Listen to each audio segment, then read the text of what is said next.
Floss Tube. I am Shiloh, better known online as Carisha Valandar, and welcome to this bonus episode, this tutorial video. In this video, I will be showing you how I dye my fabric, my cross-stitching fabric, with liquid Rit dye. So this is how I do it, to just do a plain flat color, no sort of modeling or tie-dye or anything like that. And just so you know, the fabric that I'm dyeing in this video is 100% cotton Aida. If you are using something that has synthetics or something not 100% cotton, you may have to use a different product. Rit does have a product called Rit Dye More, which is for synthetic materials. I personally never used it or anything, but if you're using Aida and you know it's 100% cotton, or 100% like linen, I think also works, then these instructions will work for you. So let's go ahead and get started. What you're going to need is the dye that you will be using in the project, about 8 cups of water, the fabric that you will be dyeing, and salt if you are dyeing something that it has cotton in it. First, we're going to want to wash our piece in nice warm soapy water, and that's just to get rid of any stains that might be on there or any residual stuff that got left on there from the processing, and that will help you get a nice even dye. Then we are going to add 8 cups of water to a stainless steel or aluminum pot. This particular pot I use only for dyeing. I do not use this when I cook, so that if any chemicals do kind of stay in there, they won't get into the food. So you can pick one of these up pretty cheap at Goodwill, or just pick up a cheap one from a big box store. Again, I highly recommend getting one that you are not planning on cooking in.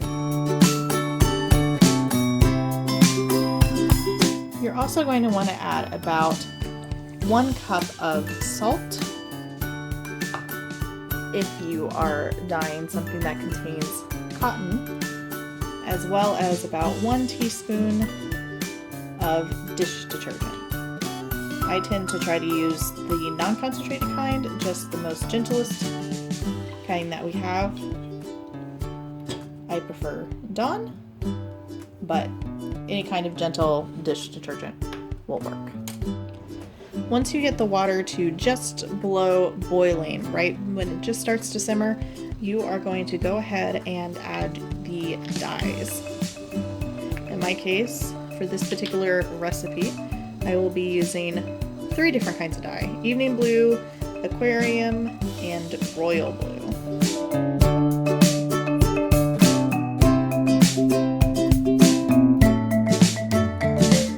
After all of the colors are in, just go ahead and give that a nice swirl just to get everything all combined.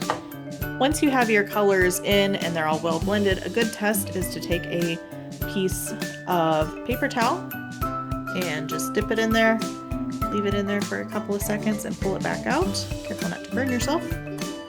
And that gives you a good test of what color it will turn out at the lightest. So it's hard to tell, but this is going to be kind of a light blue. Once you're happy with your color selection, go ahead and take your still wet fabric, try to straighten it out as much as possible, and go ahead and add it to your dye. The first 10 minutes are the most important, so you just want to keep stirring that pretty constantly for the next 10 minutes.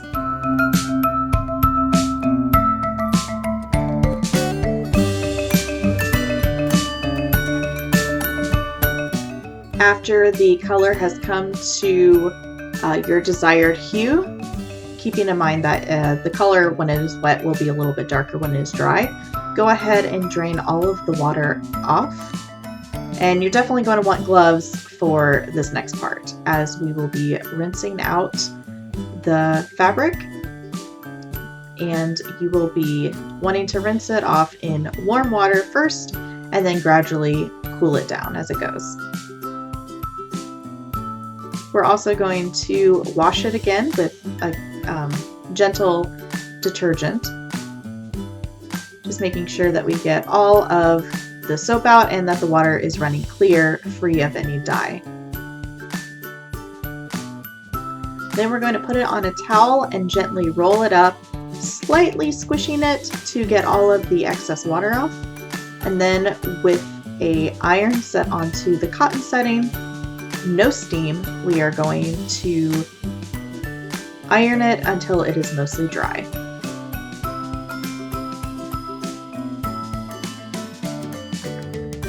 And here it is.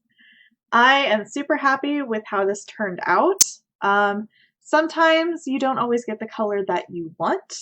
Sometimes the dye just kind of turns out weird for whatever reason. But this one, this is pretty much the color I was looking for. So I'm super happy with this, and I know exactly what I'll be stitching on this.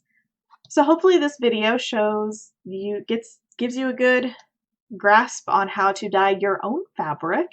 And if you want to take it a step further, you can do kind of a modeled thing by crumpling up your fabric and using rubber bands or not stirring as frequently at the beginning, and that will give it a not so even dye job. So there's lots of things that you can do if you want something a little different using liquid dye. You can, I think, using the powder dye is about the same. Obviously your measurements are going to be a little bit different because you're not, it's a different.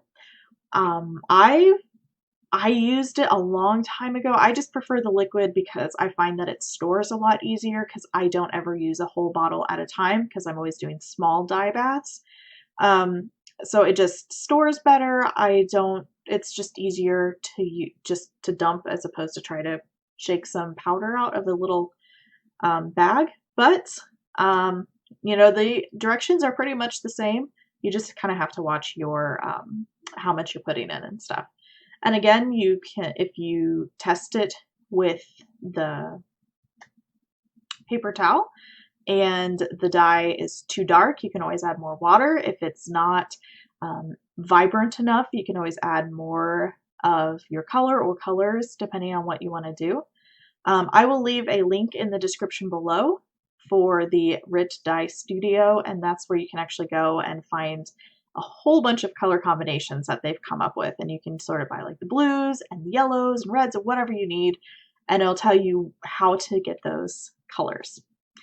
So again, I hope this video was educational for you. If you have any questions, feel free to leave them in the comments below. I am definitely not an expert. I feel like I have a pretty good handle on it though, so I will try to answer your questions as best as possible. And if you want to see any more tutorials or more videos of me trying other dye techniques, let me know in the comments as well. It's an addiction. Once you get started dyeing fabric, you don't stop. It's serious. But yeah, let me know if there's any techniques that you've been wanting to try or that you want to see me try first. So if I screw it up, you know not to do it that way. But let me know in the comments below. If you liked this video, make sure you click that like button, the big ol' thumbs up. And if you are new here, welcome. Feel free to click that subscribe button so you will know when I upload new videos, whether they be my normal floss tube vlogging type videos or more tutorial videos like this one. I don't have a super regular schedule for a lot of them, so make sure you click that bell too, just so you get notified of when I do upload. So thank you guys so much for watching, and I will see you next time. Bye!